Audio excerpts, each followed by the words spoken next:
Good morning, friends. Welcome to my daily message. This is Susie Shaman coming to you today, Wednesday, January 12th, 2022, from my writer's desk. And take a look at my little altar on the windowsill with my cross.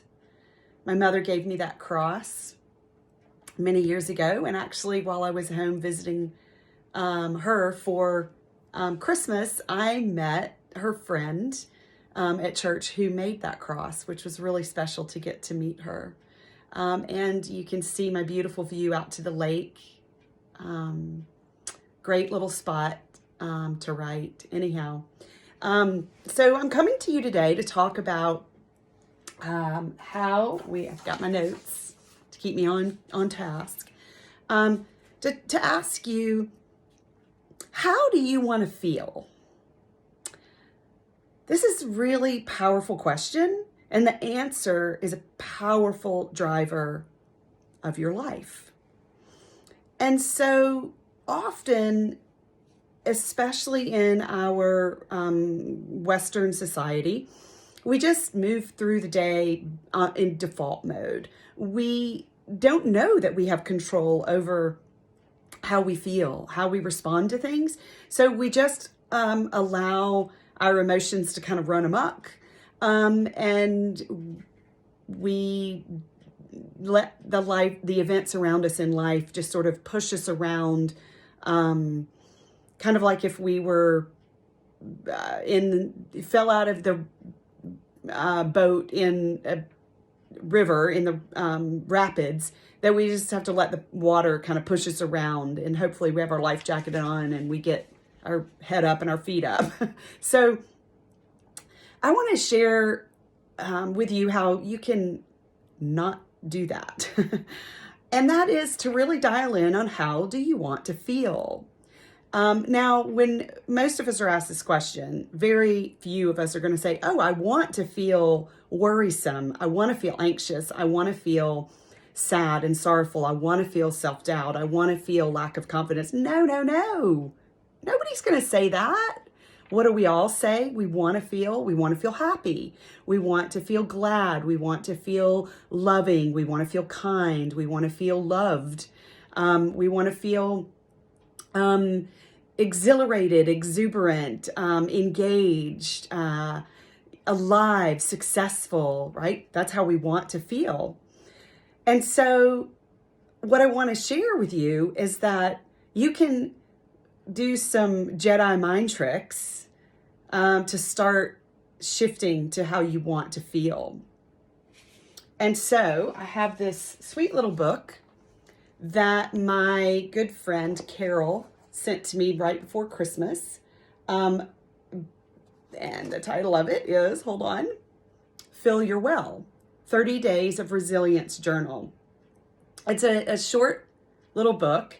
It has a little excerpt for each day and then a place to write for each day. And I love it.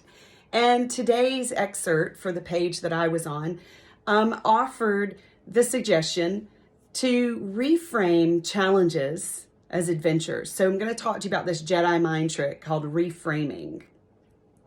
And it's where you take anything and you reframe it from what could be a low vibration way of thinking and approaching it to a higher vibration way of thinking it. So when we think of the word challenge, that could feel like a lower vibration. Well, let's reframe it to an adventure. We have the power to do that.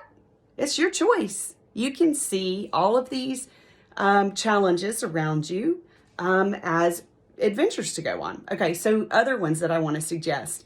Another meme that I like that I see on Facebook often is reframing being sick to improving your health, right? We all have health.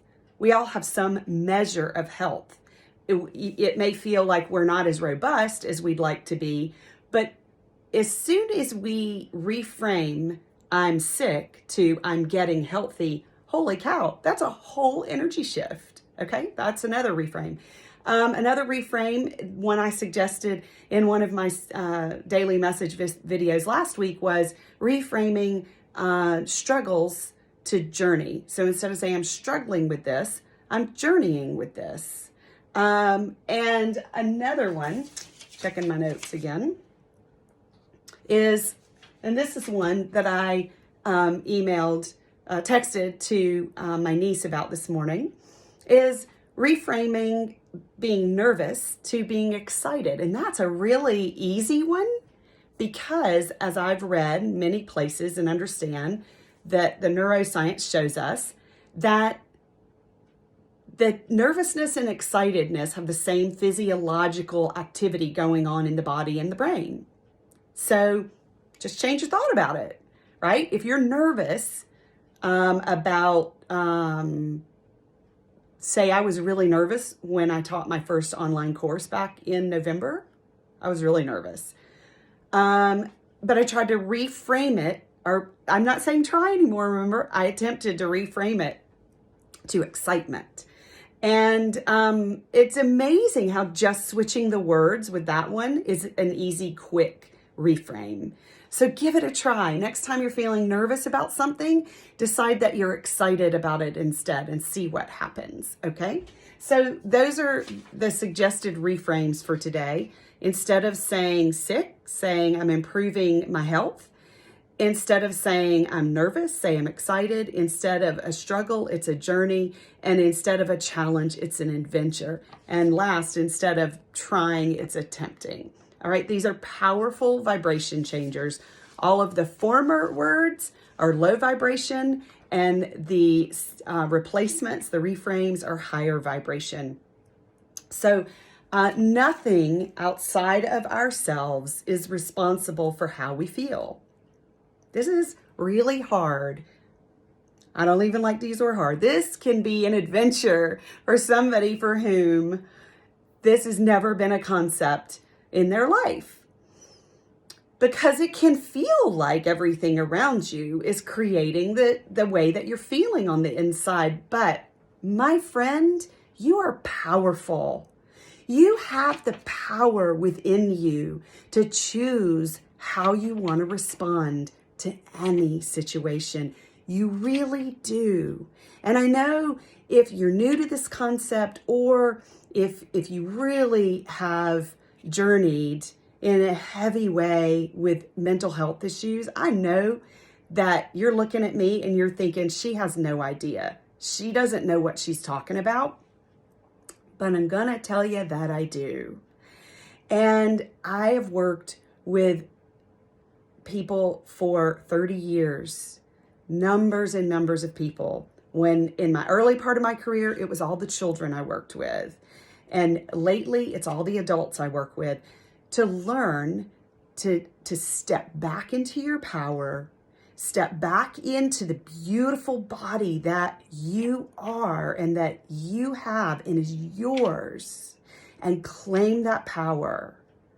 And that first way of doing it is claiming how you respond to the things going on in the world around you. And it's actually really exciting when you do it. And it's just baby steps. So this leads me to telling you that next Thursday, January 20th, from 7 p.m. to 9 p.m., I will be offering a workshop for Invoking 2022. And the focus of the workshop is going to be, how do you want to feel in 2022? That will be our focus. And I'll be helping you craft your vision statement around that. And you'll come away from the workshop with a clear sense of how you want to feel during the coming year. And from that, you'll be inspired for what the goals are. So for example, if you want to feel more adventurous in 2022, then that may inspire you to take little tiny trips every day. You don't have to go far for it to be an adventurous trip. You can just go right outside wherever you are and put on your adventure hat and turn it into a little micro adventure. So, or you may decide that, you know, this is a good time for starting my new business, and that would be an adventure. So getting in touch with how you want to feel is very powerful, and it is the lead off to setting any goals for anything that you want, whether it's something, a project you're working on, or a new year, whatever. So maybe you'll join me for that, and I'll make sure that hopefully wherever you're seeing this video, there's a link nearby for you to sign up for that workshop if you would like. And I'll just give you a last view. The sun has come up more. It's about 7:45 in the morning here. Daylight comes a little later in the morning up here in the northern New Hampshire this time of year. So anyhow, it's always a pleasure. I'm sending you deep love wherever you are, whenever you're listening to this. It's radiating out to you, so feel it. Just let it soak in to your heart right now for a moment. It is this beautiful, magnificent, brilliant love that is available to all of us throughout the universe. It comes into me and I just send it out to you. So soak it in, my friend. And that's all for now. So I hope that you have a lovely day, whatever day it is for you. Bye for now.